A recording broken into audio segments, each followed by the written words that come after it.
Kaya pala niya ako kinukulit guys na pumasok sa loob.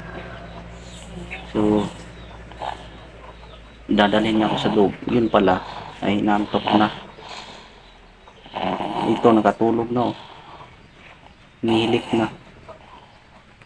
Ayan. Ito yung ginupitan ko kagabi guys oh.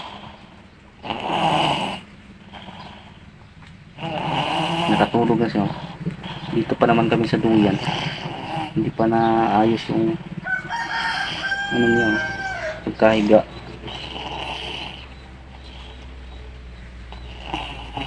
So sana guys like and share, pakipollow na lang guys. Salamat, pakipollow ng aming Facebook page at pakishare po ng aming mga vlog. Maraming salamat po.